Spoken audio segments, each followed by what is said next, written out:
Hello, today's video is specifically for hikers, and I want to make this video about how to carry on your trekking poles.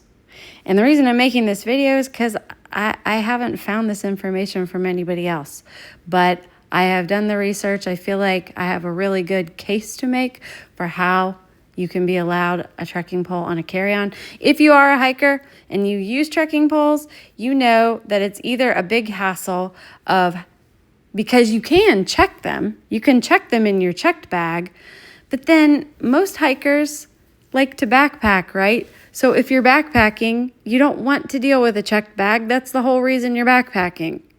So what a lot of hikers will do is get to their destination and then buy a set of trekking poles. And then before they leave, they'll just get rid of them. So that's just this added expense, and I hate it. I want to be able to bring my poles in a carry-on and take them to my destination. But if you're a hiker, you know that there's issues with trekking poles. Let's get into those issues first, and then I'm going to give you 3 options of compliant trekking poles, hopefully. All right, so this is why trekking poles are usually such a headache. First of all, this is one of my trekking poles that I normally use when I'm at home, and it's by a brand called Lecky. If you use any high quality trekking poles, they're going to be at least $100 each, maybe $150 for a pair, but that's a lot to have to throw away if you try to sneak it into a carry-on somehow and the TSA agent doesn't like it. Then you'd have to throw it away, or you'll have to check your bag. So that's expensive. Okay, so first of all, they're expensive, and that's a problem. Second of all, they're too long, because personal items can't be any longer than 18 inches these days, and a carry-on is only 22 inches, and you can see that this collapsible telescoping pole is 25 inches, and I'm a woman, so this is the shorter pole. A man has a taller pole than that, so a man's pole is going to be even longer. It's not going to even fit in your carry-on. So that's the second problem with a normal trekking pole. The third problem is this sharp tip. All right, now you can remove the sharp tip, but I would not advise you removing the sharp tip of an expensive pole like this, because you don't want to weaken your pole at all. So let me give you some options, okay? Before we get into the options, let's look and see what the TSA website actually says. Now, here's the thing. I'm not going to share this TSA link, and the reason is because if TSA ever changes their mind and you click that link, it's not even going to be relevant. So here's what you need to do before you go on your trip. Make sure that you have your body of evidence for the TSA agent by looking this up right before your trip. And I will just be honest, you can't find this on the website. I couldn't actually find this myself. What I did was I went to the TSA website, I went to customer service or contact us or whatever it is, and I emailed them asking my question. Is it possible to bring a rubber-ended walking stick in a carry-on? Is that possible? And the person who responded back to me sent me to this link that says blunt-tipped walking sticks are allowed in carry-ons or check bags. We know they're allowed in check bags. Everybody knows that. But if they're blunt-tipped, they're allowed in a carry-on. Sharp-tipped walking sticks are not allowed. So then there's the caveat of, please note that even if an item is generally allowed, our officers make the final decision on whether an item is allowed through the checkpoint. Check with your airline to see if they allow walking sticks as carry-on items. So according to the TSA website at the time of the taping of this video, blunt-ended walking sticks are allowed in carry-on items. So I have the link to this for my trip that's coming up, that I am planning on showing the TSA agent in the event that they don't like any of my options that I bring, which I'm going to show you in a second.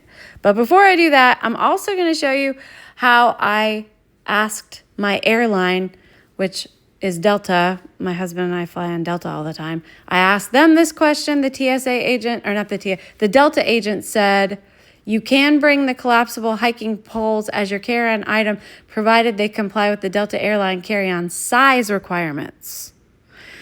So this is what we need. We need a blunt-ended pole that fits within the size requirements of a carry-on item. If you can meet both of those criteria, then you can bring them on, but make sure that you ask an agent ahead of time and they give you the link, the current link, that you would be able to show at the time of your flight, at the time of check-in case somebody gives you a problem. So go ahead and gather your body of evidence maybe a month or two before your trip. Make sure you have the links necessary that you can show them. And then I would recommend choosing one of these 3 options. And starting from the right, that is an actual collapsible trekking pole. The next one is a blind cane. And the third one is a walking cane. Now, I'm going to start with the one that I like the least and work my way to the one that I like the best. But I will say that all of these options are under $10 each, especially if you buy them on Temu, okay? Which I did. The hiking pole was under $9. The blind cane was about $4, and the walking cane was about $4. On Amazon, all 3 of these options, well, maybe not the hiking pole, but the other 2 options are under $10. Anyways, the reason I'm saying the price point is because if for some reason the TSA agent still doesn't like it, and you have to, in the event, have to throw it away, you're only out $10, which is better than $100, right? So starting with that, let's start with the one I like the least, and that is the walking cane. The reason I like this the least is because it's not made for hiking, and it is meant to support you if you have issues walking. You know, if you're slightly, maybe not handicapped, but you just have problem walking in day-to-day life. So it looks awkward hiking with it, but you can bring this in a carry-on is the reason I'm sharing it with you, because it has a rubber end. You can use it hiking. It has the hand strap, but it's just a little awkward. And, here's another thing about it is you might raise a red flag if you are an able-bodied person bringing a walking cane. On one hand, you can explain to the TSA agent that you're hiking and you're trying to be as compliant as possible to get through TSA, and that's why you have this walking stick. They would probably buy that, but it would raise a red flag because you're clearly not disabled, but you're bringing a cane that usually disabled people would use. Okay, so just think about that. Keep that in mind. It is adjustable slightly. So that's a nice feature, and it has the hand strap, as I said. It's actually packs down the shortest. So it's only 11 inches long when it's collapsed down. So think about that when you're packing. And it looks like this when it's packed on one end. The other end does have this big handle sticking out, so keep that in mind for packing purposes. It's 232 grams. Which is 8.2 ounces, so it's a little over half a pound. So keep that in mind too if weight measurement is an issue. All right, the next option is a blind cane. And again, there is a red flag issue here. If you leave it red and white like this, the TSA agent may not like that you are someone who can see and you're using a blind cane. That may raise a red flag for them. So I would highly recommend, if you're going to use this option, to spray paint it at least so that you don't look red flaggy, you don't look suspect. And if you spray paint it, I would recommend covering both ends with tin foil so that you don't spray paint that. This is what it looks like extended. And I will say, when I ordered this, I thought it would be plastic because blind people don't use blind canes for support walking. They use them, they tap them out in front of them to make sure that they're not walking into objects. So I thought it would be plastic, and I didn't think it would even work as a hiking pole, but I was pleasantly surprised that it is metal and it is quite sturdy. So if I had to use this as a trekking pole, it would work. I think I wouldn't maybe hang from it all my body weight or anything. I wouldn't do that with a regular trekking pole anyway. But I think it would support you if you need it for a walking stick. And what I do like about it is how thin it is, and it packs down so nicely. It's just over 13 inches, and on one end it packs down this small, and on the other end it packs down this small. This is the most condensable cane of the three options. So if that's something that you need to think about, then think about that. It's also the most lightweight option, surprisingly. It's 225 grams, which is just under 8 ounces, so under half a pound. So if you need to know that for packing purposes. My option that I like the most is the actual trekking pole. And that is because the TSA agent is not going to be confused by it. And also when I'm actually hiking, I will look like I'm actually hiking, and it's like, why is she bringing a cane? So if I bring an actual hiking pole, then it makes more sense. But you do you, whatever you like. All right. What did I want to say about this?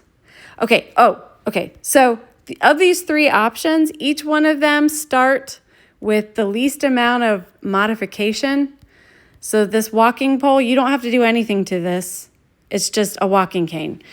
If you get a blind cane, you're going to have to spray paint it. Otherwise, it's going to really raise red flags.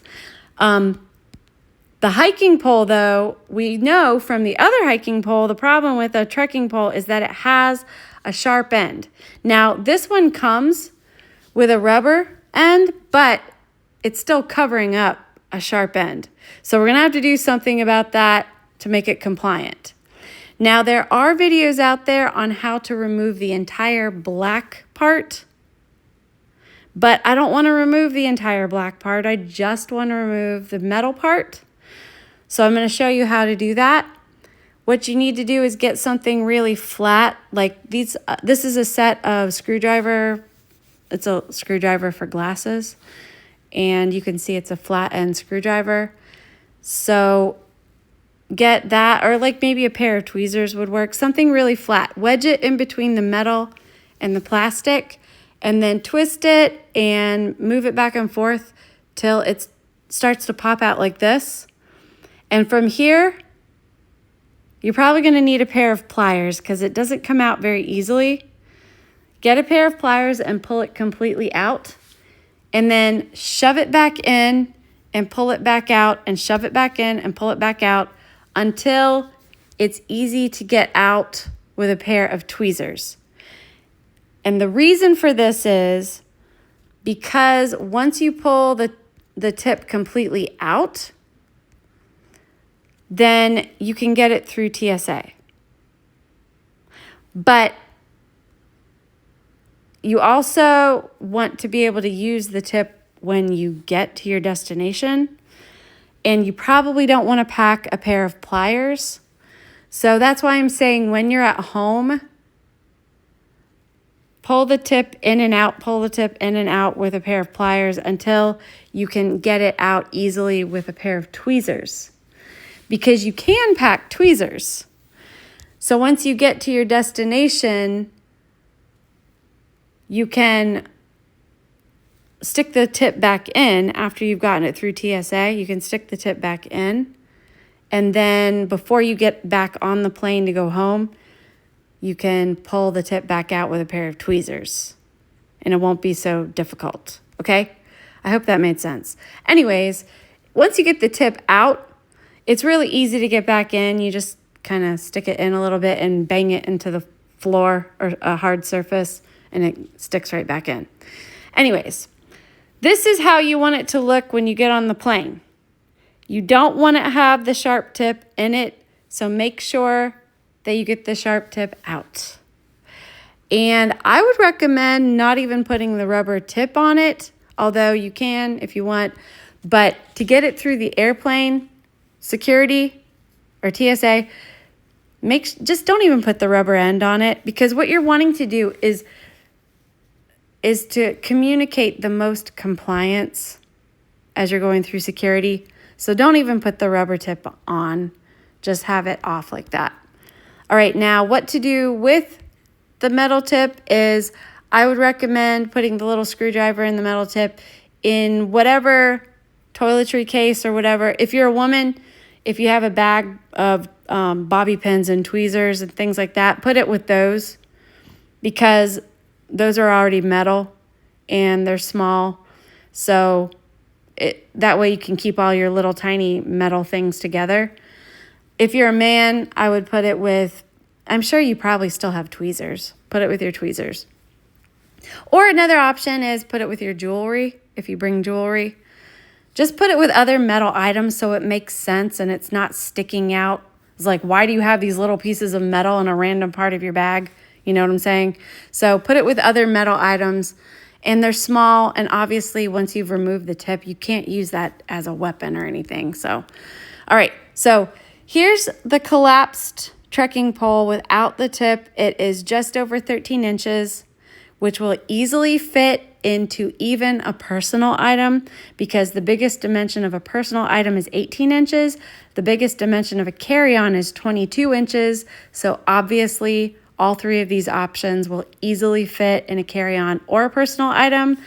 My advice is to pack whatever cane or trekking pole that you're packing, whichever option you decided on, put it in your carry-on. And the reason I'm saying this is because you're communicating compliance when you pack it in the carry-on, which is clearly going to go in the overhead bin. So you're communicating to the TSA agent that you're not going to put it in your personal item where you could easily grab it out, but it's going to be in your carry-on, which is going to be in the overhead bin.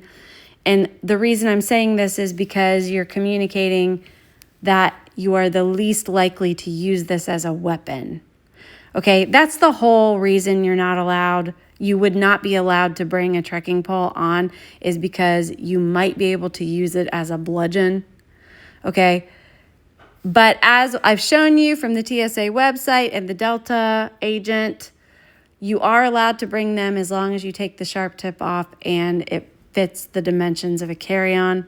I'm just saying put it in your carry-on versus your personal item, because that will just communicate another level of compliance, that you're not trying to be shady or use it as a weapon. And certainly, you could definitely carry it in your personal item, especially if you do just one bag travel. That's the only bag you have. You could put it in your personal item. I'm just saying, take that extra step of compliance to put it in your carry-on, okay? The trekking pole is 270 grams, which is the heaviest one at 9.5 ounces. So also take that into account when it comes to your own personal packing. This is the heaviest one. This is what it looks like from one end, and this is what it looks like from the other end. So keep that in mind about the space in your bag. Another thing about the trekking pole is most of the time they come in a mesh bag. So pack it in the mesh bag. That's going to also further communicate another level of compliance, that you're not using it as a weapon, but it is stowed in a bag, okay? Just do that. And plus, also, if you've taken the rubber tip off and the snow guard off in order for it to pack down the smallest, this is going to keep all of the pieces together by keeping it in the bag. All right, so once again, those are the three options. So notice them side by side. Whichever one looks the best to you, go with that. And as one last caveat here, keep in mind that the final decision rests with the TSA officer at the time of your check-in. So it's up to that officer whether or not you are finally allowed that trekking pole or not. Keep that in mind.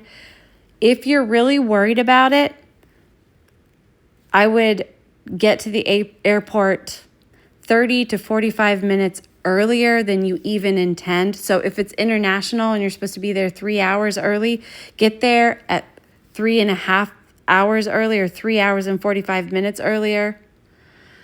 Just because if they give you a problem at TSA, you will still have the time to get out of the line, go back to check-in and check your bag with the trekking pole, and that way you won't have to throw it away.